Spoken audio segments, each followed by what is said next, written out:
Karnataka radio collar ഘടിപ്പിച്ച വയനാട് അതിർത്തിയിൽ വിട്ട കാട്ടാനയുടെ ആക്രമണത്തിൽ ഒരാൾ കൊല്ലപ്പെട്ട സംഭവത്തിൽ മാനന്തവാടിയിൽ നടന്നത് സമാനതകളില്ലാത്ത പ്രതിഷേധം. ഒരു പകൽ നീണ്ട പ്രതിഷേധം സർക്കാർ നിർദ്ദേശപ്രകാരം ജില്ലാ കളക്ടർ വിളിച്ചു ചേർത്ത യോഗ തീരുമാനങ്ങളോടെയാണ് അവസാനിച്ചത്. 7:30-ക്കാണ് ചാലിഗദ്ദ പനച്ചിയിൽ അജി ആനയുടെ ആക്രമണത്തിൽ കൊല്ലപ്പെട്ട ദുഃഖവാർത്ത നാട്ടിൽ പരന്നത്.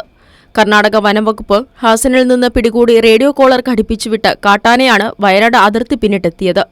ആനയെ കണ്ട് ഭയന്നോടിയ അജി സുഹൃത്തിന്റെ വീടിന്റെ മതിൽ ചാടിക്കടന്നെങ്കിലും പിന്നാലെ എത്തിയ ആന ആക്രമിക്കുകയായിരുന്നു.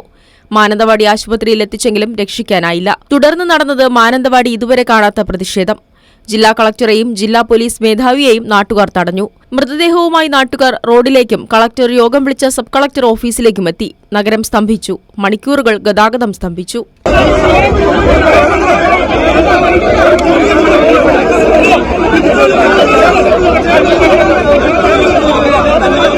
കളക്ടർ വിളിച്ച യോഗം തീരുമാനങ്ങളിലെത്താൻ വൈകിയത് പ്രതിഷേധം കടുപ്പിച്ചു. വനമന്ത്രി A.K. Saseendran collector R. രേണുരാജുമായി ആശയവിനിമയം നടത്തി. ആനയെ വെടിവെച്ച് കൊല്ലണം, 50 ലക്ഷം നഷ്ടപരിഹാരം നൽകണം, ആശ്രിതന് സ്ഥിരജോലി തുടങ്ങിയവ ബന്ധുക്കൾ ആവശ്യപ്പെട്ടു.